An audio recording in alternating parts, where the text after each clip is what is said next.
గారు మనం ఇప్పుడే చూసాం, చాలా మంది కాలర్స్ వస్తున్నారు లైన్లోకి.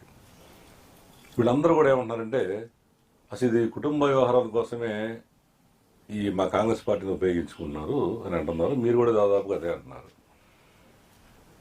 మరి ఇలాంటి పరిస్థితుల్లో ఈ కాంగ్రెస్ పార్టీలో గతంలో పదవులు అనుభవించిన వాళ్ళు చాలా మంది ఉన్నారు. కేంద్ర మంత్రులుగా ఉన్న వాళ్ళు ఉన్నారు, రాష్ట్ర మంత్రులుగా ఉన్నారు, రాహుల్ గాంధీ దగ్గరగా ఉన్న కొప్పుల రాజు గారు లాంటి వాళ్ళు కానీ, అట్లాగే మన పల్లంరాజు గారు కానీ, అసలు మరి ఇంతమంది ఉన్నారు కదా, వీళ్ళెవరు ఎందుకు మాట్లాడరు అసలు ఈ విషయం? వాళ్ళకి తెలియదా ఈ అమ్మాయి ఇట్లా చేస్తుంది, ఈమె వచ్చిన తర్వాత ఈ పార్టీ బెస్ట్ పట్టిపోతుందని వాళ్ళు తెలియదా? వాళ్ళు ఎందుకు మాట్లాడలేదు? మీరు ఏమంటారు దీని మీద? ప్రస్తుతానికి ఆంధ్రప్రదేశ్ నుంచి 5 సిడబ్ల్యూసీ సభ్యులు ఉన్నారండి. సుబ్బిరామిరెడ్డి గారు, రఘువీరారెడ్డి గారు, కొప్పుల రాజు గారు, పల్లవ రాజు గారు, రుద్రరాజు గారు అండ్ మాజీ కేంద్ర మంత్రులు ఉన్నారు. జేడి శీలం గారు, చింతామోహన్ గారు, వీళ్ళందరూ ఉన్నారు. అదే విధంగా ఎక్స్ఎమ్మెల్యేలు కొంతమంది ఉన్నారు. సో వీళ్ళందరూ దగ్గరికి కూడా కార్యకర్తలు, నాయకులు అందరూ వెళ్లి మాట్లాడటం జరిగింది. అధిష్టానానికి మేము చెప్తా ఉన్నాం ఎటువంటి పరిస్థితి ఉందని. మేము డిమాండ్ చేసేది ఏంటంటే, మేము రిక్వెస్ట్ చేసేది ఏంటంటే, మేము ప్రాధాయపడేది ఏంటంటే, 2014 రాష్ట్ర విభజన తర్వాత జెండా కట్టేటువంటి అనుభవించి పదవులు అనుభవించి డబ్బులు సంపాదించుకున్న నాయకులు ఇతర రాష్ట్రాల్లో స్థిరపడితే కార్యకర్తలుగా భుజాన కండువా వేసుకుని జెండా పట్టుకుని ముందుకు నడిచి కేసులు పెట్టించుకుని మొహం మీద ఉమ్ముయించుకుని, రఘువీరారెడ్డి గారు పిసిసి ప్రెసిడెంట్ అప్పటి నుంచి కూడా మేమందరం కష్టపడి పనిచేస్తా ఉన్నాం కార్యకర్తలుగా. సరే, మీరు గౌరవించిన మాట వాస్తవే మమ్మల్ని. కానీ ఇప్పుడున్నటువంటి కాంగ్రెస్ పార్టీ పరిస్థితుల్లో అప్పటి నుంచి పనిచేస్తున్న వాళ్ళందరం కూడా ఆవేదన చెందుతా ఉన్నాం, బాధపడతా ఉన్నాం. పార్టీని బలోపేతం చేయాలన్న ఆలోచన మాలో దృఢంగా ఉంది. కాబట్టి మీరందరూ కూడా రాహుల్ గాంధీ గారితో మాట్లాడండి అని చాలా క్లియర్గా చెప్తా ఉన్నాం. ఇప్పుడు ఎక్కడ దాకా ఎందుకండి, వైఎస్ఆర్ గారి ఆత్మ, డాక్టర్ కేవీపీ రామచంద్రరావు గారు, మేమందరం కూడా పూజ్యులు, పెద్దలు, గౌరవనీయులు అని చెప్పి ఆయన ఫోటో లేకుండా ఏనాడు కూడా ఏ కార్యక్రమం చేయనటువంటి నాయకుడైన, గాంధీ కుటుంబానికి చాలా దగ్గరగా ఉన్నటువంటి వ్యక్తి. మరి ఈ రోజున ఆయన ప్రాణ స్నేహితుడైనటువంటి రాజశేఖర రెడ్డి గారి బిడ్డ రాష్ట్రానికి కాంగ్రెస్ పార్టీకి పిసిసి అధ్యక్షురాలయ్యింది.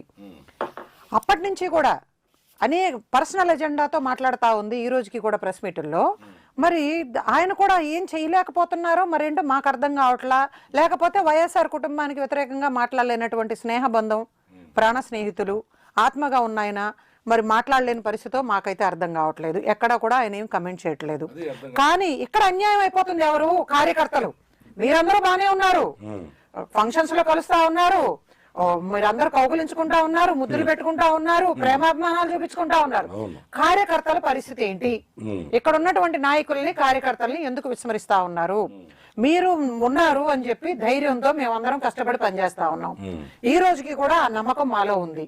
మీరు రాహుల్ గాంధీ గారితో, మరి మల్లికార్జున ఖర్గే గారితో మాట్లాడాలి అని చెప్పి కూడా అందరూ కోరుకుంటా ఉన్నారు. నా దగ్గర అనేక సందర్భాల్లో చెప్పారు అందరూ కూడా.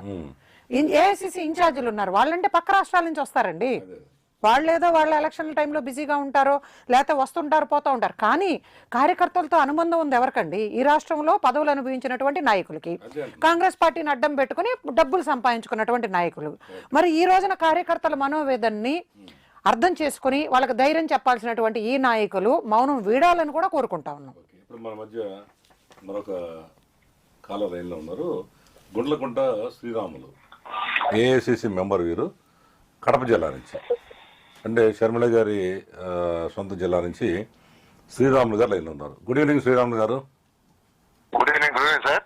అదే ఈరోజు మన సత్యమేవ జయతే కార్యక్రమం, అన్ని సత్యాలను మాట్లాడుకోవాలని ఈ కార్యక్రమం పెడతాం మేము నంబర్ 1 ఛానల్ నుంచి. ప్రస్తుత రాష్ట్రంలో జరుగుతున్న పరిస్థితుల్లో రాష్ట్రం అనేక సమస్యల్లో ఉంటే, Hey IT, I need you to work your magic again and help me log in. No problem. I just reset your password. Please type in the ఈ కూటమి ప్రభుత్వం హామీలు ఇచ్చి చాలా నెరవేర్చట్లేదని చాలా మంది ఇబ్బంది పడుతున్నారు. తర్వాత రిటైర్డ్ ఎంప్లాయీస్ ఓ పక్కన మా పెన్షన్ దాటలేదు మరో అని వాళ్ళు బాధపడుతున్నారు. కాంట్రాక్టర్ నర్సులు వాళ్ళు రోడ్డెక్కి వాళ్ళు గొడవ చేస్తున్నారు. ఏమండి, ఇంకా చెప్పుకుంటూ పోతే చాలా సమస్యలు ఉన్నాయి. మరి ఇలాంటి సమస్యలుంటే మీ కాంగ్రెస్ పార్టీ ఇక్కడ ప్రతిపక్ష పాత్ర పోషించాల్సింది. మీరు ఎక్కడ కూడా గొంతెత్తరు మీ పార్టీ. మీరు ఏఐసిసి సభ్యులు గారిని మిమ్మల్ని గట్టిగా అడుగుతున్నాను నేను. అందుకే వాళ్ళ పద్మశ్రీ గారిని కూడా, శంకర పద్మశ్రీ గారిని కూడా పిలిచి కూర్చోబెట్టా. ఎప్పటి నుంచో కాంగ్రెస్ పార్టీలో ఉంటుంది, పదవులు అనిపిస్తుంది, మీకు బాధ్యత లేదా అని ప్రజల ముందు నిల్చోబెడుతున్నాం మిమ్మల్ని. ఇప్పుడు మీరు సమస్యలు వదిలేసి మీ పార్టీకి సంబంధించి ఎప్పుడు మీ ఆస్తుల గొడవలు, మీ నాయకురాల ఆస్తుల గొడవలు ఏంటండి ఇది? దీనిలో మీరేం చెబుతారు చెప్పండి. యాక్చువల్ గా వాళ్ళు ఏమనుకుంటున్నారంటే సార్, ఈ మొదట ఈ షర్మిల గారు ఏదో రాజశేఖర రెడ్డి బిడ్డగా వచ్చేసి కాంగ్రెస్ పార్టీ మీద అభిమానంతో పనిచేస్తారనే ఉద్దేశంతో, ఒక నమ్మకంతో కాంగ్రెస్ పార్టీ మోసపోయింది సార్ మాకు తెలిసినంత వరకు. దానికి తోడు ఈ సీనియర్ నాయకులు అందరూ కూడా ఏంటంటే ఆమెకు అందరూ షర్మిల మేడం గారికి మొత్తం అందరూ సపోర్ట్ చేశారు.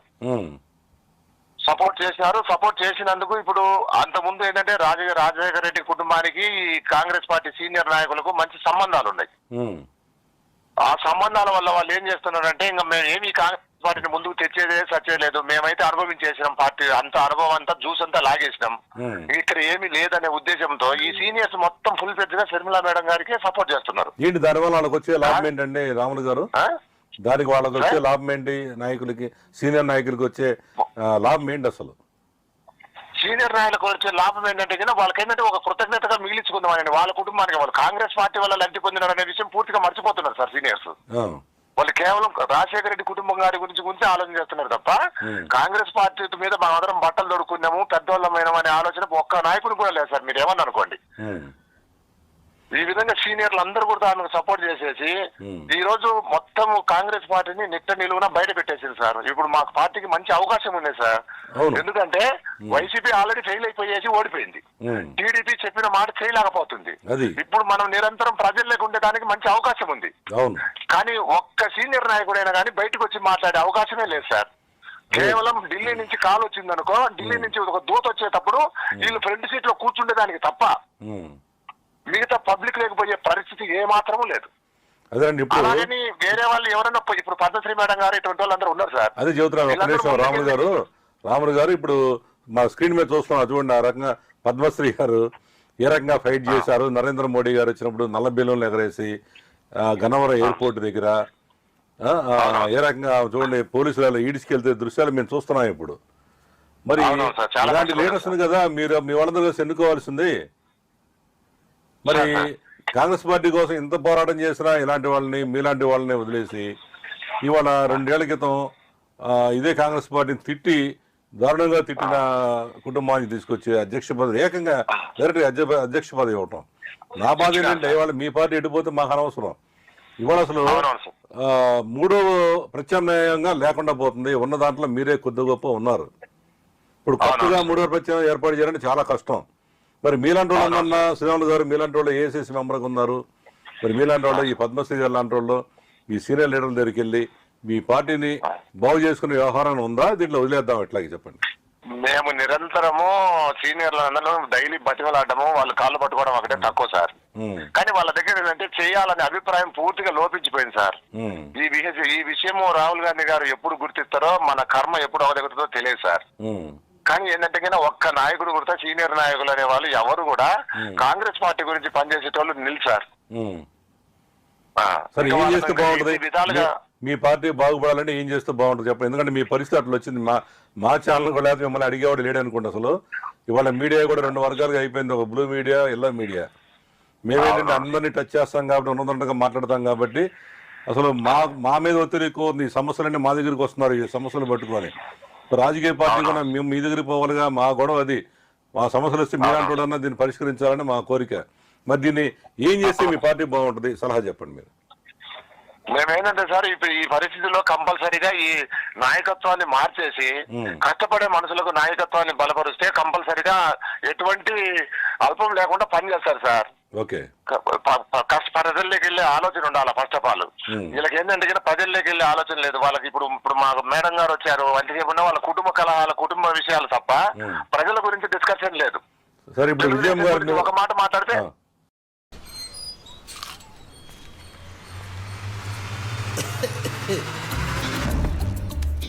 అరే నాన్న, ఆ ఫేస్ ప్యాక్ ఎందుకురా? మీరు ఒకటండి, విజయం గారు మీ జిల్లా, మీరు కడప జిల్లా వాసులు కదా. అవును సార్. ఆమె ఆస్తుల గురించి నేను కడప జిల్లాలో కాంగ్రెస్ పార్టీని డిసిసి అధ్యక్షునిగా కాంగ్రెస్ పార్టీని భుజస్తంభాల మీద పెట్టేసి నేను 10 సంవత్సరాలు మోసిన. ఉన్నంతలోనే, ఎంతన్నా ఉన్నది కాక ఉన్నంతలోనే అయితే మా జిల్లాలో అంతా హేమీలంతా ఉన్నారు. అయితే శ్రీరాములు గారు, మీరు కీలకమైన సభ్యులు. ఇప్పుడు ఆ జిల్లాకు చెందిన మీరు ఇవాళ విజయం గారు రాసిన లేఖ మీద మీరు ఏకీభవిస్తున్నారా లేదా? వాళ్ళు ఏకీభవించేది ఏమి సార్, వాళ్ళంతా కాంగ్రెస్ పార్టీ అనేది గుడ్డి తెలుసుకోలేకపోయింది కానీ సార్, వాళ్ళంతా కమర్షియల్ క్యాండిడేట్ సార్. సరే, దాంట్లో డౌటే లేదు సార్. మన పైకి చూసేదానికి ఒక ఆకారం తప్ప లోపల అంతా కమర్షియలే సార్. వాళ్ళకు అదే అభిప్రాయం అనేది ఉంటే, ఇప్పుడు షర్మిలమ్మ గారు ఈ రోజు రాహుల్ గాంధీని ప్రధానమంత్రి చేస్తానన్నారు, ఈమె పాదయాత్ర చేస్తా ఊరూరు తిప్పేసి సోనియా గాంధీ మా నాన్నను కేసులో పెట్టిందని చెప్పేసి డంకాయించేసింది సార్. ఈ రోజు ఏంటంటే ఒక అవకాశం గురించి, ఒక అవసరం గురించి, ఆమె ప్లాట్ఫామ్ గురించి మా పార్టీలో చేరేసి ఉన్న పార్టీని కూడా పోగొట్టడానికి ప్రయత్నం చేస్తుంది. సరే, ఇది తప్పెవరిదంటారు? మీ రాష్ట్ర స్థాయి పెద్ద నాయకులు తప్ప, లేదు కేంద్ర నాయకులు తప్ప? చెప్పండి. ఈ ఫస్ట్ రాష్ట్ర నాయకులది తప్పు సార్. ఓకే, ఒకసారి మీ ఏఐసిసి సభ్యులు ఉన్నారు, వారిది కూడా ఒకసారి మీరు మాట్లాడండి. రాములు గారు నమస్తే అండి. శ్రీరాములు గారు నమస్తే. నమస్తే మేడం. ఏం సార్, ఎలా ఉన్నారు? బాగున్నాను మేడం. రెగ్యులర్ గా మీరందరూ మీ బాధ చెప్తానే ఉన్నారు, వింటానే ఉన్నాం. ఢిల్లీ వెళ్లిన బృందంలో మీరు కూడా ఉన్నారు. మీ గోడును కూడా వినిపించడం జరిగింది ఇన్ఛార్జెస్ కి, రాష్ట్ర పెద్దలందరికీ కూడా మీ బాధ చెప్పారు.